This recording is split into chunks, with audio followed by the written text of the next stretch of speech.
and I'm going to be interviewing Bill Heintzelman today. He was born on August 7th, 1943, and he enlisted in 1961. Bill, let's start with your early life. Where were you born? I was born in Grand Rapids, Michigan, St. Mary's Hospital. And tell us a little bit about your family. My father was a metal finisher. He actually was drafted into World War II right after I was born. Went over to the South Pacific and fought. My mother was a housewife and raised on a farm up near Tustin, Michigan. Uh, that's pretty much up to it was just a very normal Midwestern childhood up until the time I joined the service. How many siblings did you have? I have a brother and two sisters. Okay, and where did you go to high school? Went to school at the Godwin Heights High School, which was in the old Godwin Heights area, south end of Grand Rapids. Okay, and then did you enlist right after high school? Right out of high school. 10 days after I graduated, I was at Great Lakes. Okay, and what influenced your decision to enlist and to enlist in the Navy specifically? I think partly it was kind of a family tradition of joining the Navy, and my dad again was a carpenter's mate, worked on PT boats in the South Pacific, so it was something I wanted to do. I couldn't think of anything else I would rather do, so I joined the Navy. Okay, and where did you enlist? I enlisted in downtown Grand Rapids, the old federal building, which is now gone, but. And you enlisted in 1961, a couple days after you graduated. Right. Well, actually, I was already enlisted when I graduated. Okay, so I you was just waiting to leave. Yeah. okay, and so what happened right after you were enlisted? Did they send you out for training anywhere? Or? Great Lakes, Illinois. They sent me off to strip me of being a civilian and tried to rebuild me as a sailor in their image of what a sailor should be. That's where it started. And what sort of things did that entail? Oh, it entailed a lot about military courtesy, a lot about physical fitness, and of course in the Navy, a lot of folding of clothing so that you can pack the most into the smallest space, because aboard ship you don't have much, and they kind of keep that whole thing going even if you're ashore, which I was. They still don't want you spreading out too far. It's just a matter of being compact and being able to carry your whole life on your back, basically. Did you know of any men who had any sort of difficulty with their basic training, like disciplinary issues? I knew several that well, everything from bedwetting problems to problems accepting orders, taking discipline. Sure, there were plenty of them that washed out. Okay.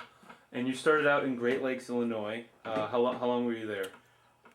6 weeks, I think it was, 6 to 9 weeks, whatever boot camp was. But So that was just for basic. just for basic training. Okay, and then I moved on from there to radioman A school, which was a code school, and that was in Norfolk, Virginia. Okay. And how long were you there? That was a 16-week school where we were primarily drilled in Morse code. We had to build up a code speed of 22 words a minute, Morse code. Had to be able to send at least 22 and copy 22. So, and once I hit my permanent duty station, I never copied code again. But I've heard that from other interviews I've seen, that they had to learn Morse code and then didn't use it very much. Did they teach you anything else about the radio, or was it just Morse code? well, it was. I learned a little. They taught us very basics of transmitters, and of course, when I got down to my permanent duty station, which was Navcom Stay Balboa, I wound up at a transmitter site, so I wound up working with transmitters from very high frequencies to medium frequencies to very low frequencies, which were primarily time transmitters, and with the low frequency they could talk to submarines through deep water. Okay, now what exactly is a time transmitter? It beeped every second. It was controlled by the atomic clock, and the beep was on a delay so that when it went out over the air it was exactly on time. And then after radio school, so it was just radio classes there in Virginia? Mm-hmm. And drill. I was part of a drills team there. What exactly is a drills team? Well, drill team, we marched with bayoneted rifles and did shows with rifle tricks, basically. Okay. And where'd you go from Virginia? Virginia, I went to NAVCOM Stay Balboa's Naval Communication Station, and that was in the Panama Canal zone. Okay, so your training, you had 6 weeks and then about 13 weeks at the... 16 weeks, something like that, and then right down to work at the canal zone. Okay, and what are your day-to-day duties in the canal zone? Day-to-day duties, basically it was a watch standing duty, depending on which of the buildings. We had 3 different buildings, as I say, VHF, mid frequency, and VLF, low frequency. And at the low frequency end, it was a lot of meter readings and preventative maintenance. Didn't really touch that much. Once a week we would take it down, clean it, usually go inside its compartments with a vacuum cleaner and clean it out, and then retune it and get it back on the air. We'd have about 9 hours downtime on it every week. The rest of the time I had to stay on the air. The mid-freak building was pretty much the same, except that because of the frequency loads, or the message loads going through it, didn't go down much. So mostly we just took transmitter readings and made sure it stayed in tune. Because in those days there weren't a lot of crystals holding, or electronics holding things together. It was all done by ear or by guesstimate. Okay.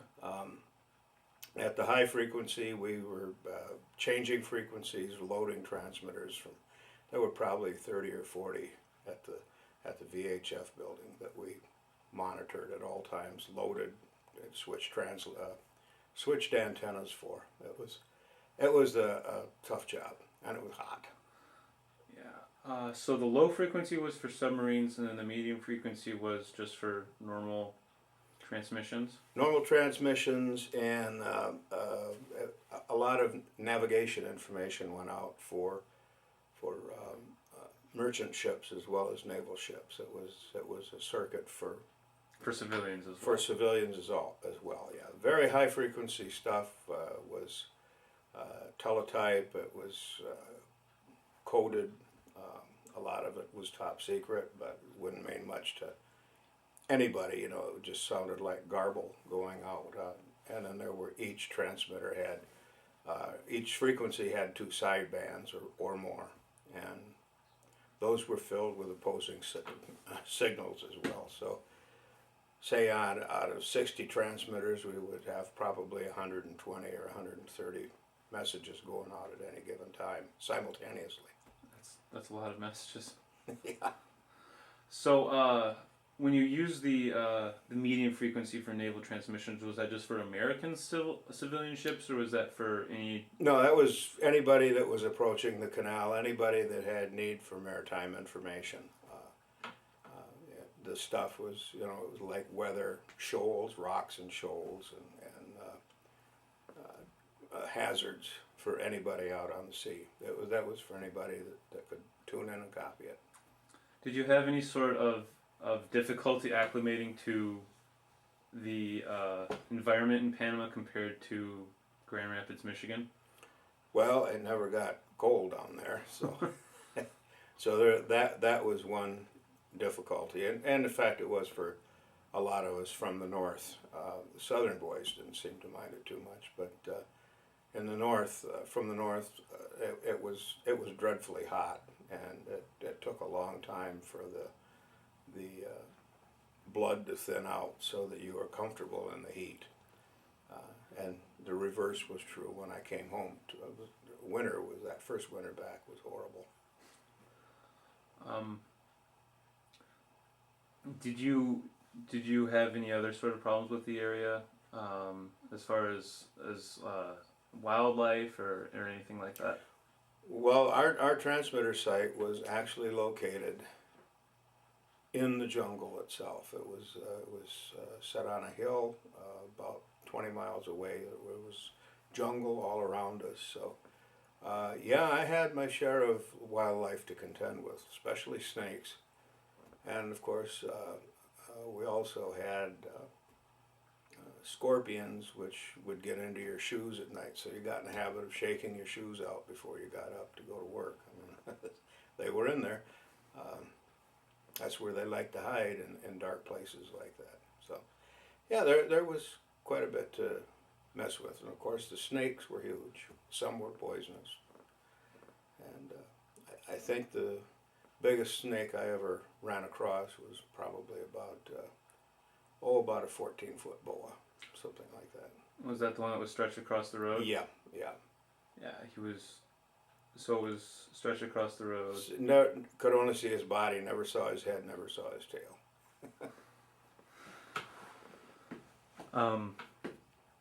And then you said the Cuban Missile Crisis. Right. It was in October. I think it was around October 21, somewhere in there. 1962. We were all called down to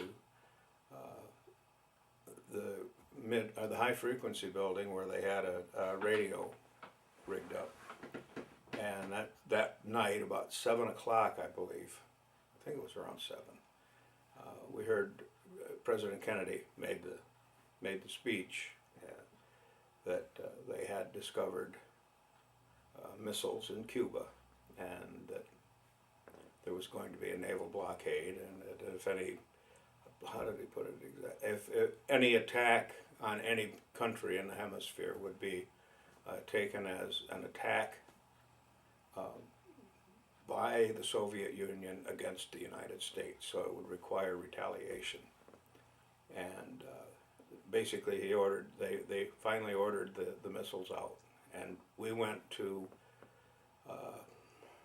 DEFCON 2, which was a defense condition, DEFCON 4 being peacetime, DEFCON 1 being all-out war.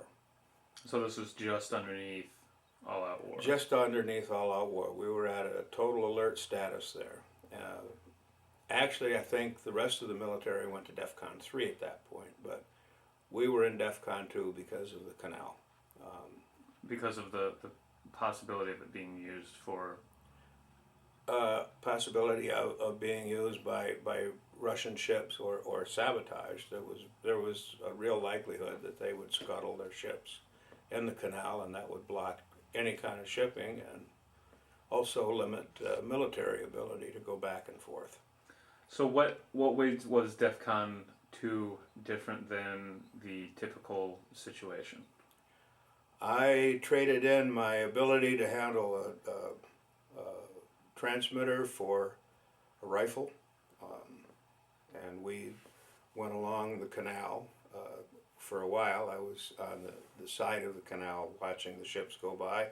Later on, I went aboard a couple of ships with the Marines to make sure these were communist country ships, and we anybody going through the canal anyway had to turn over the wheel, the con of the ship, to harbor pilots to get it through the canal. And we went aboard the Russian ships, especially the communist country ships, to make sure they didn't do anything. At one point, the entire canal was shut down completely, and fleets of destroyers and cruisers were transiting one way on the canal. They were generally 4 to 6 abreast going through there. So when you boarded the ships, were you just boarding them to make sure they didn't do anything, or were you doing search? We made sure that their radios were shut down, that that they were flying the proper flags. You know, when they go through the canal, they had to be flying the American flag or the flag of origin. They also were, that was, you know, by law, because it's an American canal, or was then. And also the Marines were placed strategically so that they couldn't scuttle, or if they did attempt to scuttle the ship or sink it to block the canal, we would be in a position to stop them. So it was a little hairy for a while. How long did the DEFCON 2 last? Far longer than the Cuban Missile Crisis did. I'm going to say probably a couple of months, but we were at even after the stand down and everybody started breathing again. But I think, you know, at the same time, even our officers out, people in general, I think they were afraid of nuclear war. But I don't believe that we ever thought for 1 minute there was going to be one. So the people that you knew we had confidence in the president, and we figured that he would get us out of there without going to war. I believe at that time there's an atomic clock, what they call the atomic clock, and it's always set at 5 minutes to midnight. And this atomic war clock, when it hits midnight, that means all-out war. And during the Cuban Missile Crisis, it got to 1 minute to midnight. So there was a scare, but there were too many responsible people involved for I believe, for a war to have. I still believe that. We may have been close or something, but I don't believe we ever would have gone to war. So do you think that the people in the military would have been less fearful than the average everyday civilian? Well, yeah, partly because there was the faith in the government, and partly because we were young and stupid and thought it was an adventure.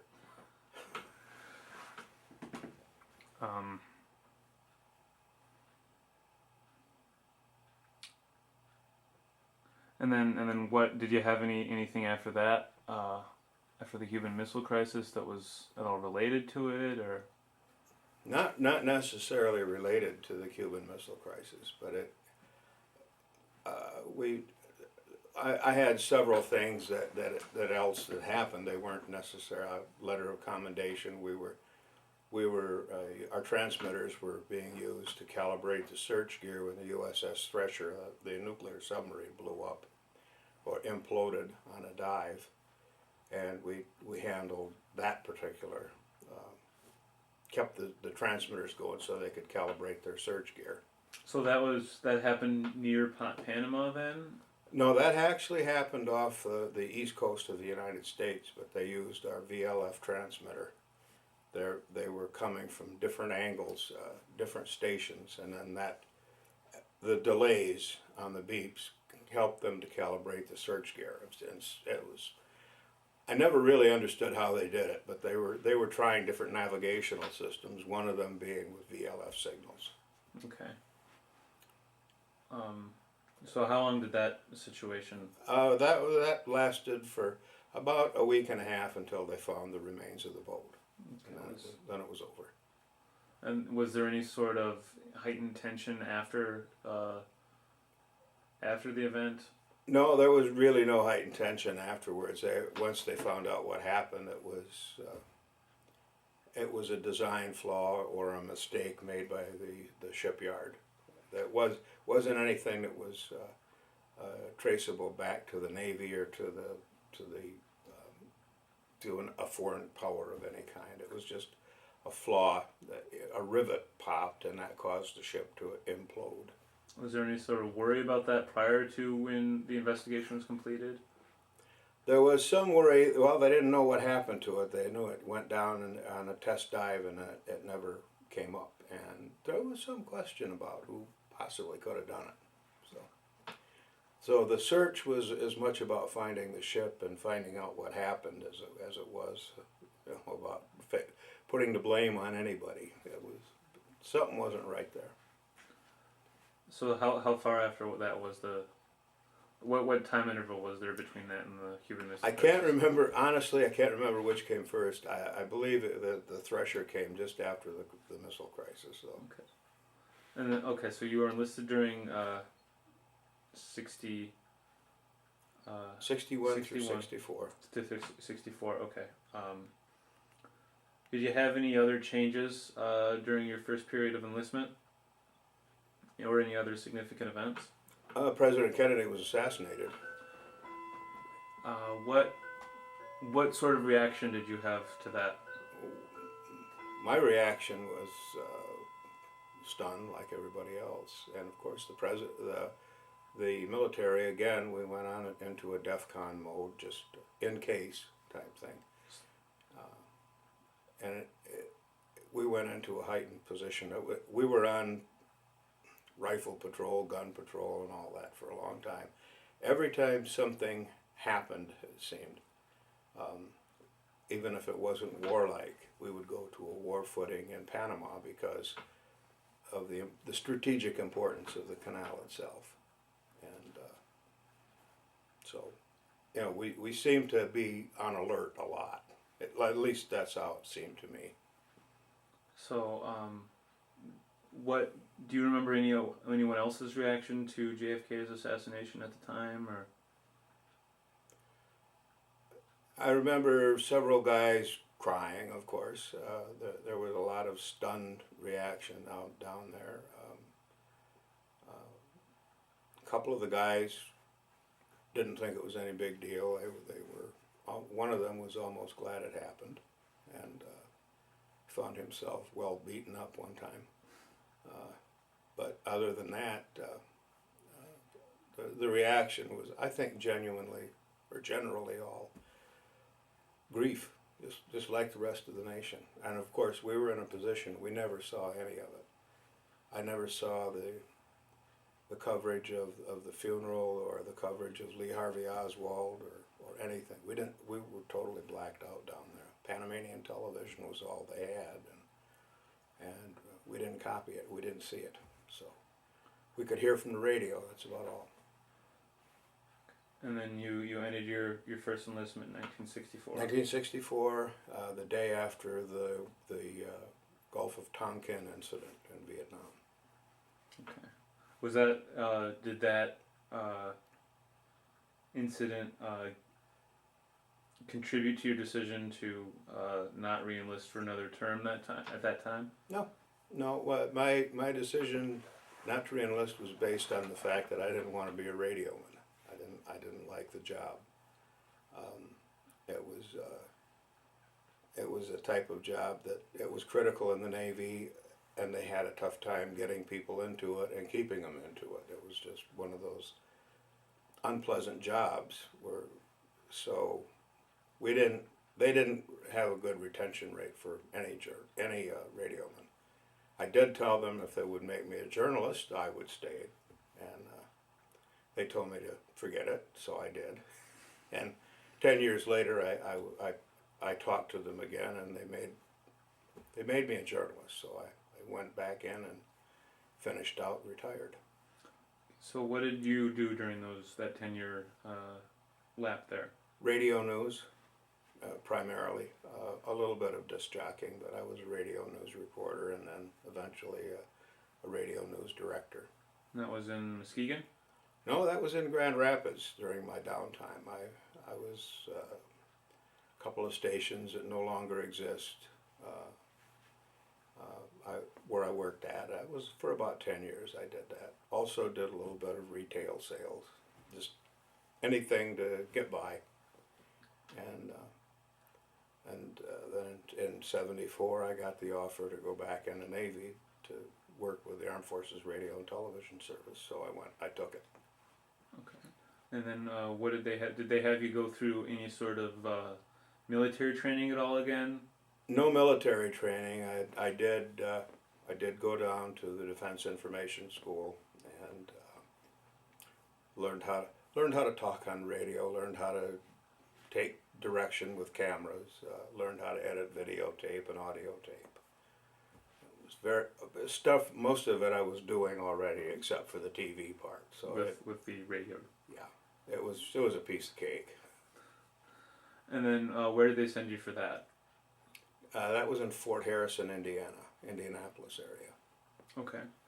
And then so you were there the full 4 years of your second enlistment, or No, that was just for training. just for training? My first duty station after Dinfos was Japan, Japan. and I went from Japan to Adak, Alaska, to Keflavik, Iceland,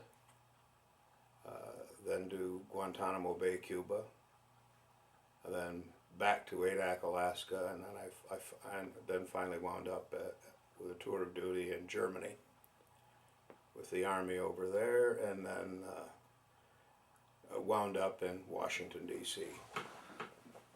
Okay. So they sent you to Japan as part of the journalism. Yeah, they were building up a TV station at the naval base at Sasebo, and when I got there, it was a broken down theater, an old movie theater that they were waiting for somebody to give them the word to start working on it. So I gave the captain of the base, said, are you going to give the word? And I said, yeah, we're supposed to have a TV station here. So yes, sir, we're going to do it. And they put the Japanese to work, and they built the station, and then people started being ordered in to do it. And we set up the first television station that broadcast American, broadcast English in that area of Japan. Okay. So how long were you in Japan? About a year and a half in Japan. About a year and a half. Mm-hmm. So what sort of things did you do there? You just Well, I was the station manager, so okay. I don't know why. I guess I was the senior man there, the senior journalist. So I got the keys to the station, but it was mostly a matter of training guys that were coming in from the Defense Information School. And they were already fresh, they were semi-trained when they got there, and it was just a matter of fine-tuning them and getting them up to speed. So the journalism that was for internal use within the Navy then? Right. Armed Forces Television at that time, now I understand that it's all satellite, but at that time, regular programming like MASH, all of that came in boxes of film, 7 boxes a week, and we set up our own television schedule, just like our own network, and then at the end of a week, you ship it on, and a new package would come in. So you always had 2 or 3 on deck. The idea was that we were trying to bring a little bit of home to the guys overseas. Okay. And we also had a mission of getting out command information. So they could, the bosses, the Navy commanding officers and so forth, if they had information they had to get out, whether it was emergency or whether it was just general military information, that was the primary function. Instead of having commercials, we had command information. So that was just a frequent everyday thing. You just had that instead of the commercial breaks during the programs, or was it rare? Yeah. We didn't have many commercials at all. Half of what we'd have been seeing we couldn't have bought anywhere anyway. So. Right. So you were in Japan for a year and a half, and then from there you went to Adak, Alaska, and it was the same thing there. For how long were you in Adak? The first time, about a year. About a year. Mm-hmm. That was about the max that they wanted anybody out there. It was one of those very, very isolated places where, we were about halfway between Anchorage, Alaska, and Tokyo, Japan, out in the middle of nowhere. The nearest landmass was Siberia, so it was a lonely place, and people who did go out there, especially even during the war, they used to send them home in straitjackets because you'd just go crazy. There was no trees, Cabin just fever. wind and the mud and the snow. Now, I didn't ask you about this when you were talking about Japan earlier, but did you have any? How is that adjusting to Japan? Oh, I loved it. The Navy, of course,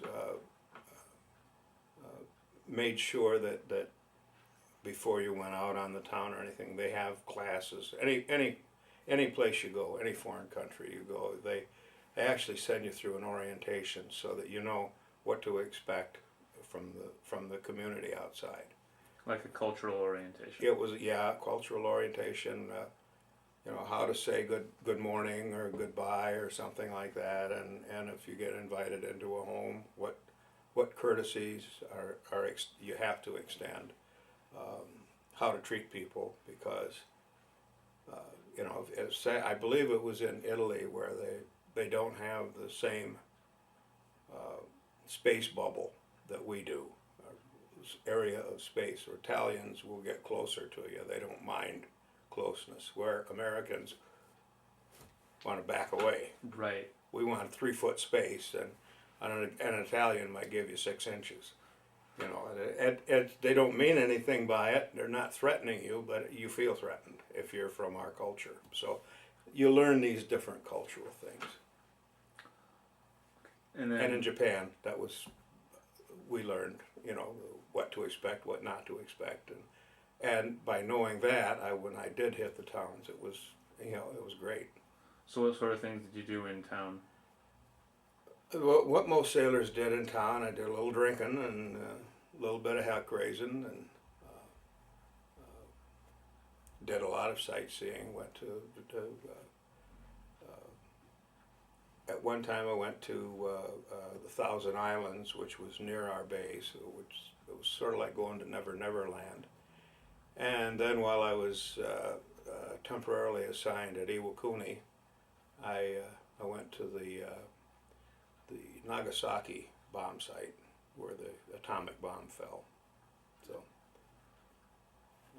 And what was that like? It was kind of weird. There are shadows burned into the sidewalk yet of people who were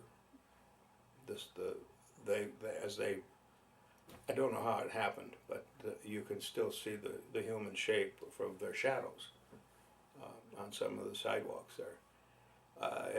At Nagasaki, they've actually made it what they call ground zero, where the bomb supposedly hit. It's been made into what they call a peace park, and there are pictures there of initial damage and all of that. It was, I think it would be like visiting, say, Gettysburg here. There's something that a lot of people died that day in just a few minutes, and it, I don't know, I felt it. Something almost holy about it, I guess. So you went from Japan to Adak, and then you said Iceland? And then Iceland from there, yeah. Okay. Iceland that was tough duty. Again, it was an area with no trees. Again, it was an area where the weather was extremely hostile. And the Icelandics were very independent-minded people, and they didn't much care for us either. They didn't much care for anybody on their island. So we were not encouraged to go off into the towns and cities much, because, in fact, at one town, I can't remember the name of it now, but there was an Air Force base there, and the people were actually restricted to the base. It was dangerous for them to go to town. They'd pick fights with them. Was that anti-Americanism on the Icelanders' behalf, or they just didn't? A lot of folks like to think that they were anti-American, but they weren't. They hated everybody equally. They didn't mind. They just wanted to be left alone. Okay. And we went out of our way to leave them alone, you know. And so it was kind of a boring year of duty out there. But some folks stuck it out. I was one who got my year and went elsewhere. And then from there you went back to ADAC. Yeah, yeah, and that's where I met my wife. Okay. Uh, can you go into detail a little bit about that? Oh, she was the officer in charge. I was the chief of the detachment, and despite naval regulations, we fell in love and got married anyway. So So I take it that her superiors didn't like that. her superiors didn't like it at all. The the the Navy has rules against fraternization and that sort of thing. But at that time, for whatever reason, there seemed to be an awful lot of officer enlisted relationships developing, and I never thought I'd be in a position like that, but I was, and it's worked out just fine. Okay. And then that was your last year, and then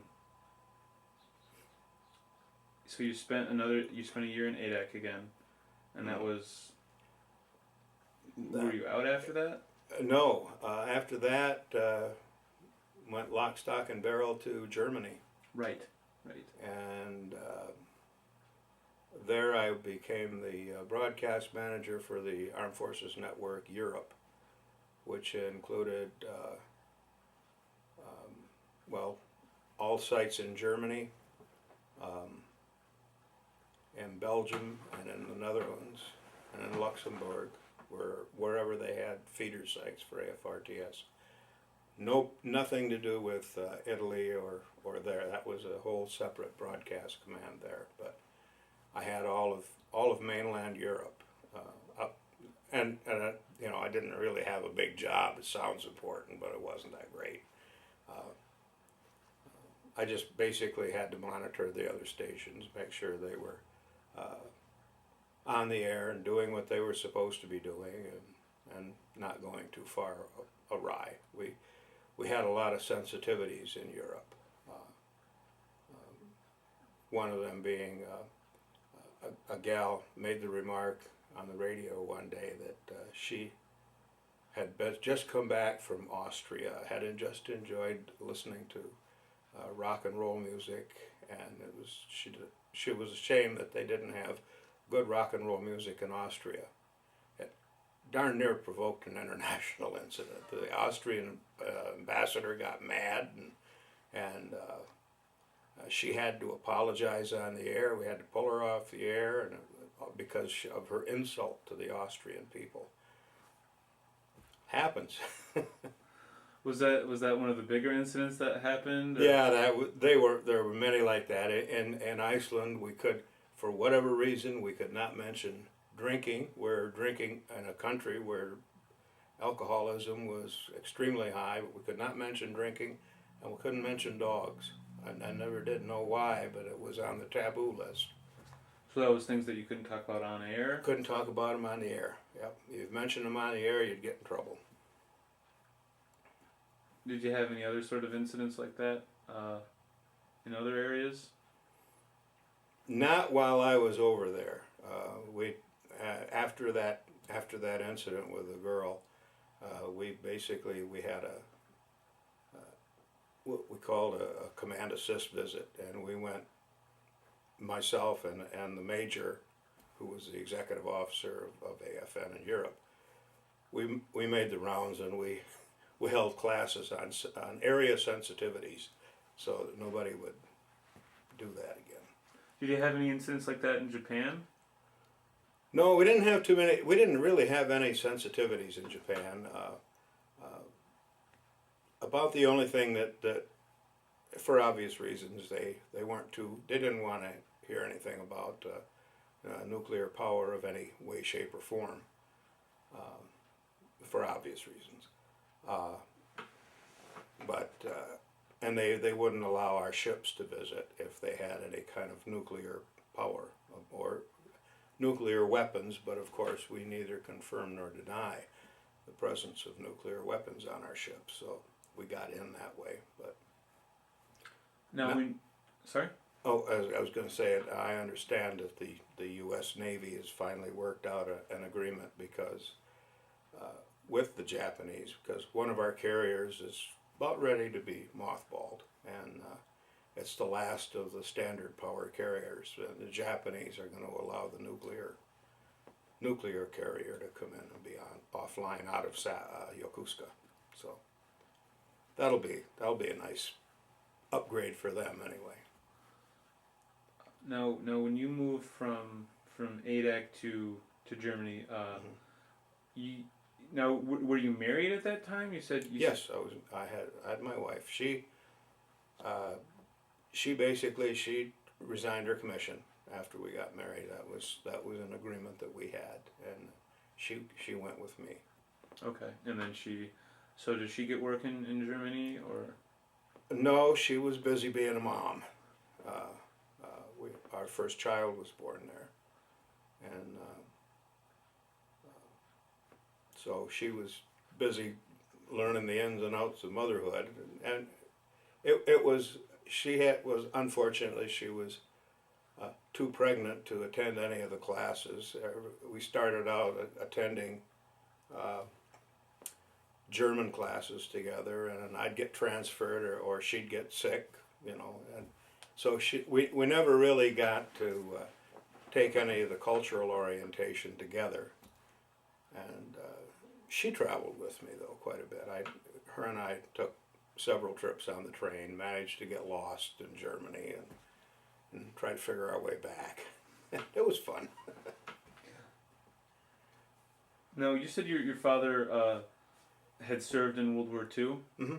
Was it strange at all spending a year and a half in Japan and then a year in Germany when your father had been in World War II, or?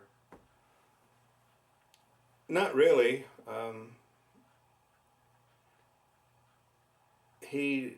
I think, as many Americans did, he was fed the propaganda line from the government during the war, and the Japanese were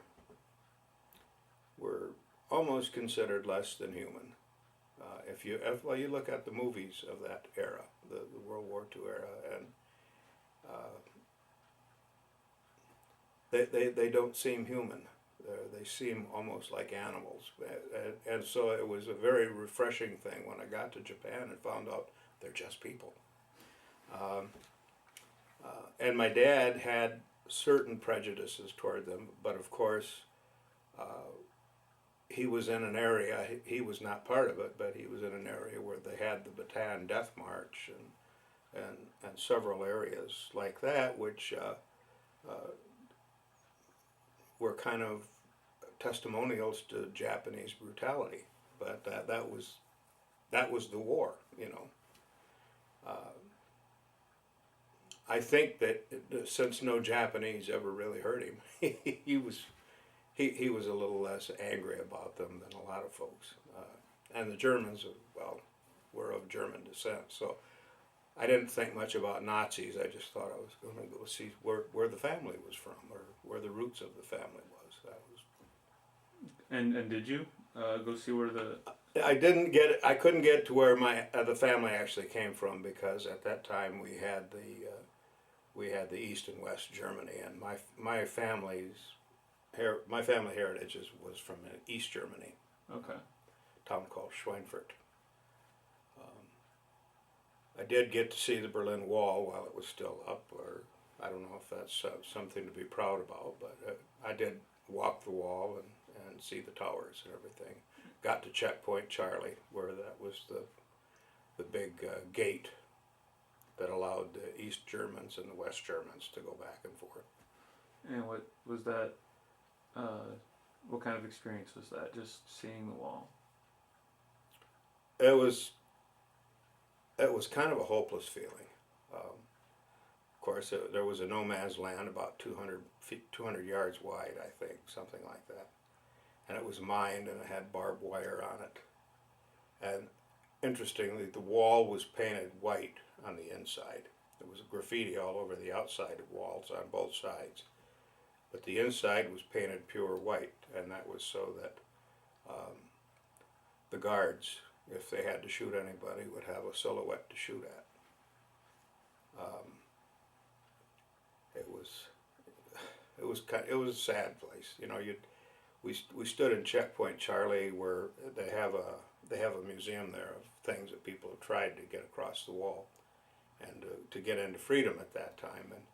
And you would look across, and invariably there would be somebody waving a handkerchief out of a window on the other side. You know, it was a different experience. And then you said you were in Germany for a year? Mm-hmm. Okay, and then Year and a half. Year and a half? Okay. And then you came home after that? Home to Washington, D.C. Washington. And then you were still in the Navy at that time? Oh, yeah. I retired from the Navy out of Washington, D.C. Okay. And how long were you in D.C. during the Navy? A couple of years. About Okay. 2. And it was a typical job where you work around the flagpole. It's, as I say in the Navy, is more office work and bureaucratic stuff than actually doing the job you were trained to do. So it got real old real fast, but I was working on the last of my career. So. And then so you ended your Navy career in D.C. Mm-hmm. And then what did you do after that? I retired. I got my retirement benefits, and then I went to work at Muskegon at a radio station.